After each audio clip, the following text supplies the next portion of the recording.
मंगलवार शाम को जैसे ही मुख्यमंत्री हेमंत सोरेन प्रोजेक्ट भवन से अपनी आवास के लिए निकले, वैसे ही सर सर मेरी बात सुनिए न सर कहकर एक महिला ने उनका रास्ता रोक लिया और फूट फूट कर रोने लगी।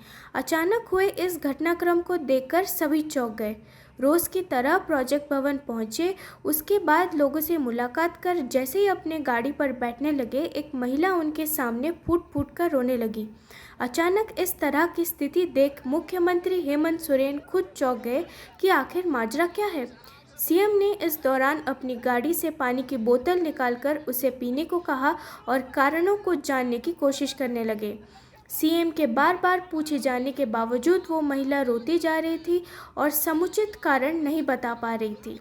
इसके बाद सीएम के साथ मौजूद मंत्री हफीजुल हसन ने बताया कि उस महिला को सीएम साहब ने बुलाया है। महिला ने बताया उसकी ज़मीन उसी के रिश्तेदार ने हड़प ली, जिससे वो अपनी बच्ची के साथ किराए पर रहने को मजबूर है। बताते कि आज सीएम हेमंत सोरेन से महिला को मिलवाया जाएगा, जिसके बाद वो उसकी समस्या को सुनकर उसका निवारण करेंगे।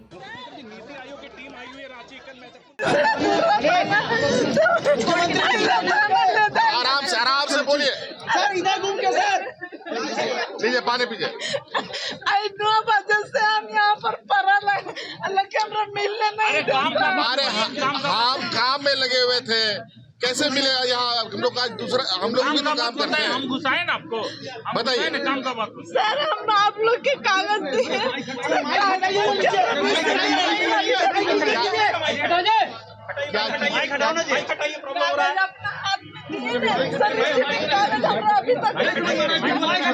क्या नाम है आपका?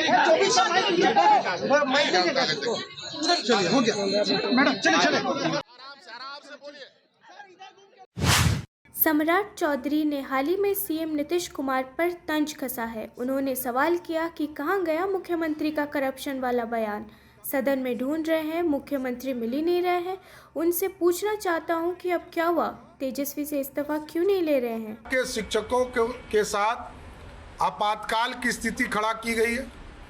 लोगों को जेल के अंदर बंद किए जा रहे हैं, लोगों को गिरफ्तार किए जा रहे हैं, आंदोलन भी नहीं करने दिया जा रहा है। 5 लाख शिक्षक पूरे बिहार के पटना मार्च किए थे और सब लोग को गिरफ्तार करने का काम सरकार कर रही है। ये दुर्भाग्यपूर्ण है और नीतीश कुमार जी तो आ ही नहीं रहे सदन। हम लोग खोज रहे हैं कि नीतीश बाबू, आपका वो भ्रष्टाचार वाला जो सी था, वो सी खत्म हो गया क्या? आपने जीतन राम मांझी जी का इस्तीफा लिया था, आपने रामाधार सिंह जी का इस्तीफा लिया था, आनंद सिंह जी का इस्तीफा लिया था, मंजू वर्मा जी का इस्तीफा लिया था। अब मुंह में बोली नहीं है क्या? डर गए क्या? कार्तिकेय जी का इस्तीफा लिया था।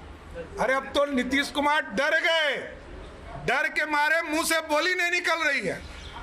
इस्तीफा कैसे मांगे, उनको डर लग रहा है। राजद से इतने डरे हुए हैं नीतीश कुमार। और कल एक बयान उन्होंने दिया है कि भाजपा हमारी पार्टी को तोड़ना चाहते हैं। अरे भाजपा ने पैदा किया है नीतीश बाबू। अब भाजपा नहीं होती तो मुख्यमंत्री जीवन में नहीं बनते। भाजपा के कृपा से 5 बार मुख्यमंत्री बने हैं। अरे हम लोग आपकी 7 पार्टी का भी हालत देखे हैं, आपकी राजनीतिक हैसियत को भी जानते हैं। नीतीश बाबू, हम आपके रद्दी, आप ही नेता जो हैं स्वयं रद्दी हो चुके हैं। आपको लेने के लिए तैयारी नहीं है तो दूसरे को क्या लेंगे। राजस्थान के जयपुर से एक चौंकाने वाली घटना सामने आई है, जहां में कल यानी 11 जुलाई को जयपुर के सवाई मानसिंह अस्पताल में एक ऑपरेशन के बाद कम से कम 18 लोगों की एक आंख की रोशनी कथित तौर पर चली गई। डॉक्टरों ने अदृश्यता के पीछे का कारण संक्रमण बताया है। हालांकि संक्रमण को ठीक करने की कोशिशें की जा रही है। ANI से बात करते हुए एक मरीज ने कहा, 23 जून को मेरा ऑपरेशन हुआ था और 5 जुलाई तक आंखों की रोशनी थी, सब कुछ दिखाई दे रहा था, लेकिन 6 और 7 जुलाई को आंखों की रोशनी चली गई। दोबारा ऑपरेशन हुआ लेकिन आंखों की रोशनी वापस नहीं आई। डॉक्टरों का कहना है कि इसका कारण संक्रमण है। संक्रमण को ठीक करने के प्रयास किए जा रहे हैं। मेरे 23 तारीख को ऑपरेशन हुआ था। बहुत अच्छा ऑपरेशन हो गया था मेरा। उसके बाद में 5 तारीख तक बहुत अच्छा दिखा मुझे। 6 या 7 तारीख को फिर दिखना बंद हो गया मेरे को। उसके बाद में इन्होंने फिर दोबारा ऑपरेशन किया। उसके बाद में फिर दवाई चलती रही, फिर कल दोबारा ऑपरेशन किया। अभी वही स्थिति है, दिख नहीं रहा। डॉक्टर क्या बोल रहे हैं? अब डॉक्टर तो कर रहे हैं जी, अपनी तरफ से फुल कोशिश कर रहे हैं। इन्फेक्शन कारण बता रहे हैं, बड़ा संक्रमण बता रहे कारण? बता रहे इन्फेक्शन है, कोई अंदर पस बता रहे हैं। वो कल पस भी निकाली थी इमरजेंसी करके, उन्होंने बहुत कोशिश करके फटाफट उन्होंने निकाली थी। कल पस निकलवाई उन्होंने। दिखना बंद हो गया? हाँ बिल्कुल, ये राइट आँख से इससे। अब वैसे दिखने की लाइट थोड़ी दिख रही है, अंधेरा तो होया नहीं, हल्की परछाई दिखती है, वैसे नहीं दिख रहा। अब डॉक्टर बोल रहे हैं पस। सऊदी अरब के मक्का में हज के लिए इस बार भी लाखों मुसलमान गए हैं, लेकिन इस बार हज में एक खास बात थी और वो ये है कि पिछले वर्षों के मुकाबले इस साल ज़्यादा संख्या में महिलाएं बिना किसी महरम के हज यात्रा पर गई हैं। बता दें कि आज वो वापस लौट रही हैं। इसे लेकर हज कमेटी के अध्यक्ष कौसर जहां ने क्या कुछ कहा, सुनिए। देश का हर वर्ग अब मुख्य धारा से जुड़ रहा है और ये बहुत खुशी की बात है कि इस बार के आंकड़े जो है बिल्कुल रिकॉर्ड ब्रेकिंग है, क्योंकि 4314 बहनें हमारी बिना महरम के हज के मुकद्दस सफ़र से वापस लौट रही हैं। 2018 में जब ये महरम की अनिवार्यता को हटाया गया था, 2018 से लेकर 2022 तक 4 सालों में केवल 3400 महिलाएं गई थी इस मुकद्दस सफ़र पर।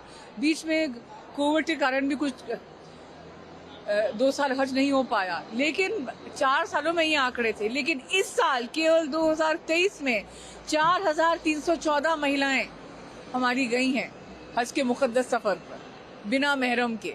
ये महिला सशक्तिकरण की दिशा में बहुत बड़ा कदम है और ये इस चीज़ को दिखाता है कि हमारी बहनों को भारतीय पासपोर्ट पर पूरा भरोसा है कि वो स्वयं को देश के बाहर भी सुरक्षित महसूस करती हैं। सशक्तिकरण की बात आपने करी, सरकार जो है लगातार महिलाओं के सशक्तिकरण की बात करती है और इस पहलू को देख के, इस स्टेप को देख के लगता है कि सशक्तिकरण आगे बढ़ सकता है। देखिए, मोदी सरकार ने तो हमेशा महिला सशक्तिकरण की दिशा में काम किया है और हमेशा उसी विचारधारा से ही चले हैं और ये उसका बहुत बड़ा उदाहरण है। आज आप देखिए ना, आज का दिन ऐतिहासिक है। केवल उत्तर भारत से जो है हमने 101 महिलाओं के जत्थे को विदा किया था और आज अल्हम्दुलिल्लाह वो वापस आ रही हैं। केवल दिल्ली से जो है 37 महिलाएं गई थी और वो आज आ रही हैं वापस हज का मुकद्दस सफ़र पूरा करके। पहले पाबंदियाँ थी, अब पाबंदियाँ हट गई और अब जो है वुमेन्स जा पा रही है। देखिए, ये इस पर मैं ये कहूँगी कि ठीक है, सऊदी सरकार ने जो है महरम की अनिवार्यता को हटाया, लेकिन हमारी मोदी सरकार ने दिल खोलकर इसका इस्तेमाल किया इस फैसले का और केंद्र सरकार ने पूरा इसका समर्थन किया। तभी तो आप देखिए, जो हमारी बहनें जो कि पहले एक शहर से दूसरे शहर नहीं जा पाती थी, आज वो अंतर्राष्ट्रीय यात्रा कर रही हैं और बिना महरम के अंतर्राष्ट्रीय। पश्चिम बंगाल पंचायत चुनाव के नतीजे 11 जुलाई को घोषित किए गए। बंगाल पंचायत चुनाव में पार्टी को भारी जीत मिलने पर आसनसोल में टीएमसी कार्यकर्ताओं ने जश्न मनाया। लगभग 567 करोड़ मतदाताओं ने 22 जिला परिषदों, 9,730 पंचायत समिति और 63,239 ग्राम पंचायत सीटों में लगभग 928 सीटों के लिए प्रतिनिधियों को चुनने के लिए अपना मताधिकार का प्रयोग किया। पश्चिम बंगाल में 3,341 ग्राम पंचायतें हैं और ग्राम पंचायत चुनाव केंद्रों की संख्या 58,594 है। ग्राम पंचायत स्तर पर 63,239 सीटें, पंचायत समिति स्तर पर 9,730 और जिला परिषद स्तर पर 928 सीटें हैं।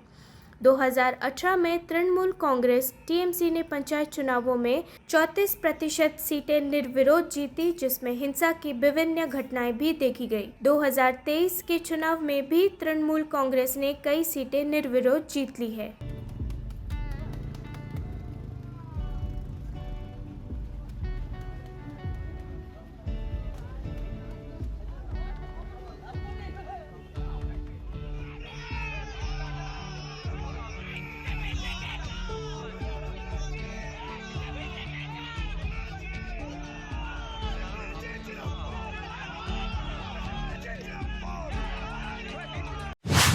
हिमाचल प्रदेश में पिछले कुछ दिनों से लगातार हो रही बारिश ने कहर बरपा रखा है। मनाली के ड्रोन दृश्य उस बाढ़ के बाद के हालात को दर्शाते हैं जिसने इस क्षेत्र को तबाह कर दिया है। कई जगहों पर सड़कें गायब हो गई हैं और संपत्ति का नुकसान देखा गया है। कई पुल टूट गए हैं और संपर्क टूट गया है। शहर को अन्य क्षेत्रों से दोबारा जोड़ने के लिए पुनरुद्धार के प्रयास लगातार किए जा रहे हैं। मनाली, कुल्लू और अन्य पर्यटन स्थलों पर सैकड़ों पर्यटक फंसे हुए हैं। राज्य सरकार जल्द से जल्द राज्य में सामान्य स्थिति वापस लाने के लिए तत्पर है। आपको जो पश्चिमी विक्षोभ और मानसून सिस्टम का जो इंटरेक्शन आपको पहले हिमाचल के पे दिख रहा था, अब वो 11 तारीख को उसका जो प्रभाव है मैक्सिमम वो उत्तराखंड में भी दिखेगा। जो हिमाचल में इम्पैक्ट था वो ज़्यादा था, उतना इम्पैक्ट उत्तराखंड में नहीं रहना चाहिए, लेकिन फिर भी जो हैवी से वेरी हैवी रहने 11 तारीख को तो हमारे जो ज़्यादातर डिस्ट्रिक्ट है उसमें ही मिलने वाली है। और लगातार पीछे भी बारिश हमको मिल ही रही है, तो इसकी वजह से कहीं ना कहीं जो क्यूमुलेटिव इम्पैक्ट है, इफ़ेक्ट है, तो वो देखने को मिलेगा आपको जो हिल्स में खासकर अगर देखें। इसी तरह मैदानी क्षेत्रों में भी आप